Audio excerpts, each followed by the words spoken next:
Hi, and welcome to Essential Cuisine Kefir Kitchen. That's what we're doing right now. We're going to make some kefir.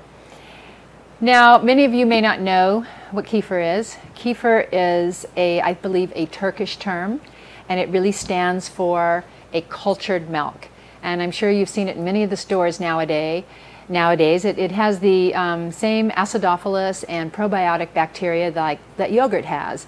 And a lot of people that have taken antibiotics think that, oh, they can just go eat a bunch of yogurt afterwards and that'll restore all their friendly bacteria, or their probiotics, which is the opposite of antibiotics. Well, the truth is that the yogurt probably doesn't have enough of the strong, flora, friendly flora, which is also known as bacteria, which is also known as probiotic. All of those terms kind of really mean the same thing. And what that really means is a cultured milk. It's fermented, cultured. Many of those terms, they all come out to the same thing, which is how yogurt is made. I have a couple examples of kefir here. This one is kefir by Organic Pastures. This has been made from raw milk and with grass-fed cows. No antibiotics, no hormones, no BGH, no steroids, nothing like that. Just pure, good, whole cow's milk from grass-fed cows. They have cultured the milk, and you can buy this like it is or order it from them if they don't carry raw milk in your state. Now, the other thing you can do is make your own, just like you can make your own yogurt, and it's so simple. I'm going to tell you, it's 10 times easier than making the cultured vegetables, because all you have to do is warm the milk, put in the culture, put it in a jar, and let it sit overnight, and voila, you have great kefir. Now, this is kefir that I made the other night, and it's actually 2 quarts. There's 2 ways to make kefir. You can make it from an original grain, which I have a little packet in here like we used before on the cultured vegetables, or you can make it with the starter of an already existing culture. Did you follow that? I'll say it again. You can start it with the grains themselves, like 1 quart. This is enough for 1 quart, which would be about half of this jar, about the amount of this jar. Or if I didn't have this, but I had kefir, I could take a little bit of this and put it in my new milk and make a batch of kefir that way. And we're going to do both to illustrate. First, I want to show you what I made the other night. I'm going to put it here for the camera to see, and I'm actually going to pour it into a jar so that you can see it there too. I'm going to take one of these jars. This is a little bit big for our refrigerator, and that's why I want to pour it into smaller jars so it'll fit. So watch this. I want you to see how lumpy it is. See, that's like a curd. Oh, I think it splashed up and hit me. Isn't that beautiful?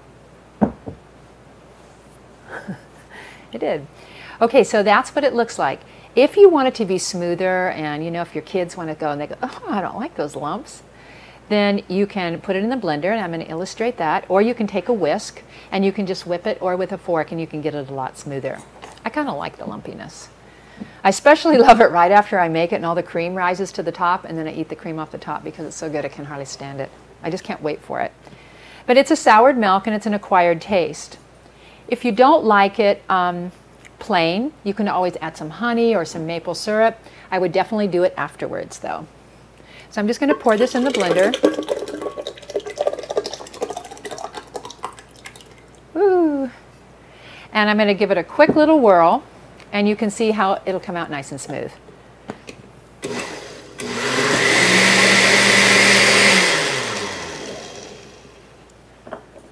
It's the most delicious beverage. I love having this in the morning, and it's a great thing to have in the morning. When you awaken and your stomach's empty and you put a little kefir in there, then you are just setting up your whole intestinal tract with all that friendly bacteria. And particularly for your kids, if you know they're going to eat candy later on in the day, if they have some kefir in the morning, they're probably going to deal with that sugar a whole lot better. And that's one of the great benefits of kefir. See how smooth that is? Much smoother, delicious beverage. And that's all you need to do. It's that simple. And it only takes 24 hours to make it, sometimes 18 if it's very warm. And I'll show you what to do if you're not in a warm climate. Where I live in Hawaii, I just need to set it right there on the counter and it makes itself. So we're going to put this in the fridge, and it'll last for a couple of weeks. This one we'll do the same with. I won't blend it. I'll just put it here. I think I can put a little more in there though. There we go. Just fill that to the top. This is a beautiful food. Now, You've heard me talk a little bit about raw dairy before. This is unpasteurized. So when people are lactose intolerant, it's a lot of times due to the fact that they're drinking and eating dairy that has been pasteurized. That means it's been experienced a very high heat that is there to kill off all the bacteria, but it kills off the good bacteria too. So, and it kills off the enzymes. So when you go to drink like a whole bunch of milk, you're not going to be able to digest it because it doesn't have the enzyme there to digest the lactose, and that's why you're lactose intolerant. So there's many testimonials. If you go to organicpastures.com, you will find that people that have not been able to drink milk in the past can drink this milk with no problem whatsoever. They thought they were lactose intolerant. Well, they were because they didn't have lactase. So when they have the lactase, then they have the ability to digest this beautiful food. And this is a living food. And when we make it into a kefir, it's even all the more alive. We have enlivened it more. If you don't have the ability to get raw milk, and you need to buy pasteurized milk where you live, the benefit to that is that you can get a culture, you buy a culture and enliven the milk that you have. That will make that milk a lot more absorbable and digestible to you if you were to enliven it. So you can always take food that is considered sort of by raw foodists or live foodists dead. You can always enliven it. So that's what we're going to do here. So there we go. I think I should taste this.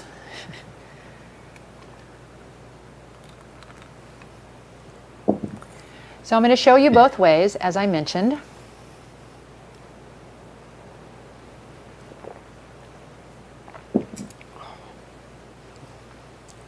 I know I sound silly if I just tell you how good that is. I just think it's fabulous. This is a half gallon.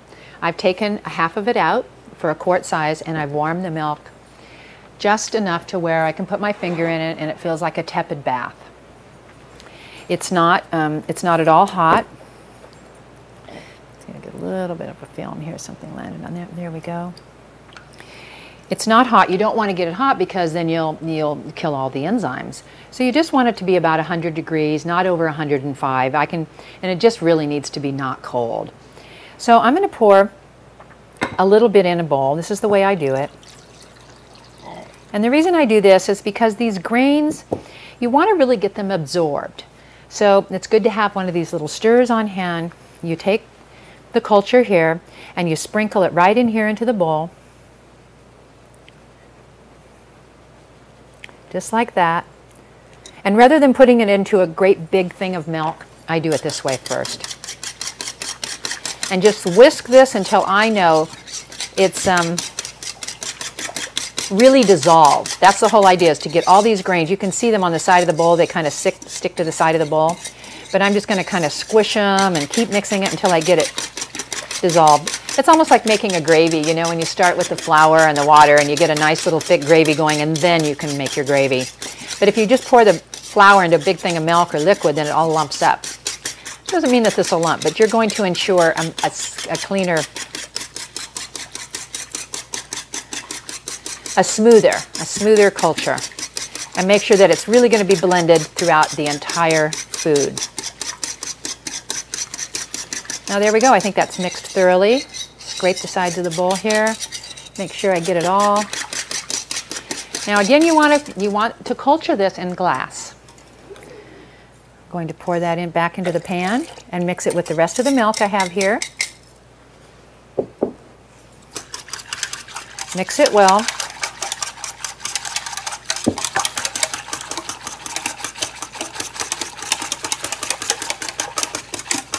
That's the part you let your kids do.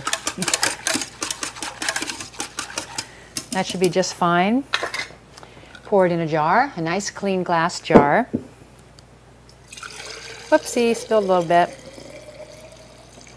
Ooh, that's a little bit warm, but it's okay.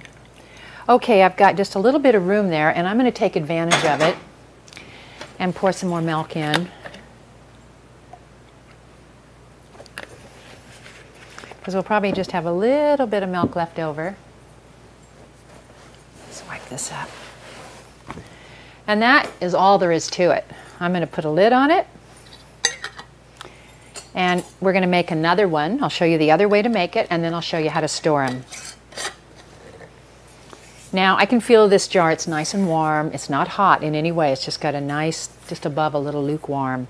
I'm going to go ahead and shake it a little bit because I added some milk. There you go, that's it. Okay, now we're going to make the next one to show you the other way. Now I want you to listen carefully here because I'm going to explain something. This one is an original culture. I made this with 2 packets, okay? 2 packets because it's 2 quarts. I've made it, it is the original kefir from those packets. I can now take this kefir and take some of the culture with it. I took about 6 tablespoons. That's about the amount to use to make another jar. So I would take these 6 tablespoons of culture, starter, and I would put it in the rest of the milk, which I'm going to put on the stove now. You know what, I'm going to measure this because I like it to come out just right. So I'm going to take a jar. Because see, if I just use the rest of the quart, it's going to be too full because I'm going to add 6 tablespoons to it to get it started. Whoops.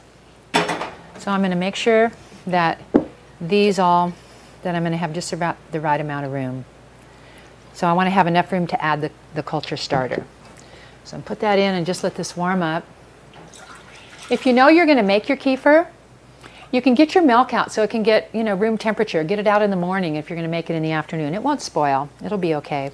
But otherwise, you're going to have to heat it if it's been in the refrigerator like I'm having to do here. And I'm just going to turn this on warm. Here, it'll just heat up in a moment's time while I explain a couple things. So I'm going to I've taken this culture out of here, and I'm going to make another batch that's there on the stove. Put this, and then from that batch, I could make another batch. And from that batch, I could make another batch. And so on and so forth, down about 6 batches. That's how much you get out of one little packet. Now, if you were, this has already been refrigerated, but often what I like to do to get the most money out of my packets, is I will make 1 jar of fresh culture. When it's done at the end of the 24 hours, instead of putting it in the refrigerator and making my batches later when it's almost all gone, save a little, just enough to make another batch, instead of doing that, I get a couple half gallons of milk and I make several batches from that original starter before I refrigerate it. You will have a better culture if you do that because it's stronger. It hasn't been refrigerated yet. What happens when you refrigerate it is that you stop the growing process, or the coldness keeps the growing from happening any longer. It just slows it down and it stops growing, and it just stores it for you to eat. It's a possibility that it grows a little bit. It's not enough to really measure. So when you've got this fresh batch that's warm, it's just grown for the last 24 hours before you refrigerate it, if you want to plan ahead, you can go ahead and make, several more batches from that original one, and then you'll have some incredible cultures to continue to work with. Because let's say you made 4 or 5 bottles, 4 or 5 jars from this original one, then those 4 or 5 jars could go 5 or 6 times. You see what I mean? It can really go on and on. It's a lot to store. And you want to have a lot of canning jars. They work perfect. I like them that they're wide mouth, they're easy to pour. There's all kinds of things you can make them in. So I hope you understood that. If you have any questions, you know where to find me. So I think that this should be warm enough now. I'm going to take a little stir here and just check it out. Oh, it's perfect. Okay, now I'm going to do the same thing as I did before. I'm going to pour a little bit of the warm milk in there. And I'm going to take this nice starter and I'm going to mix it up. Now the key to the culture growing is that you want to place these somewhere warm. Like I said earlier, in Hawaii, I just need to set mine out on the counter and mine will just grow beautifully.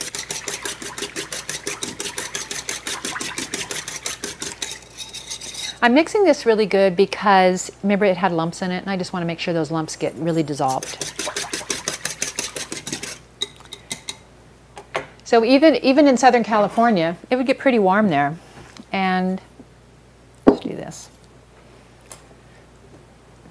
I mean pretty cool, sorry. You know, at night the temperature would drop.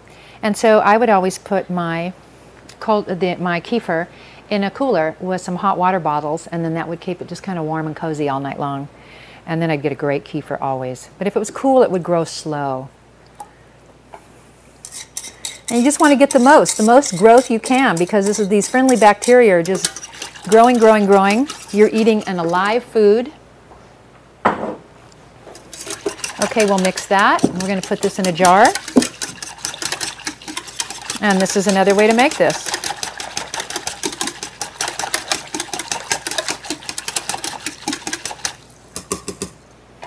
Here we go.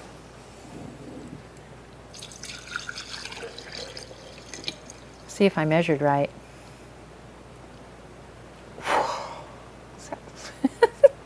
It's like so perfect, I can't believe it. Oh, that was good eyeballing. Okay, we're going to put a lid on that. Now these are our two that need to grow now. There we go, both of those. Now I'm going to make a little space here, and I'm going to show you how I'm going to put them in a cooler since we're in a cold climate today. You know what I did? We have a potbelly stove here, and this one grew without being in any kind of an incubator, without being in any kind of a warm cooler. I actually just set them right next to the wood burning stove, and they kept warm and toasty all night, and that's the way they grew.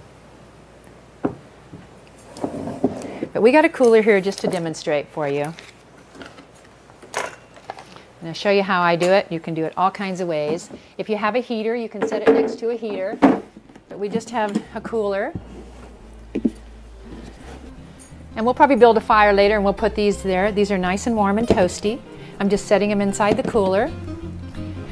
We've filled 2 of these empty bottles, so these plastic bottles with nice and hot water. And I'm going to put them inside, just like putting ice inside instead. And that'll get this nice and toasty. We'll put a lid on it, and it can just sit like that for 24 hours.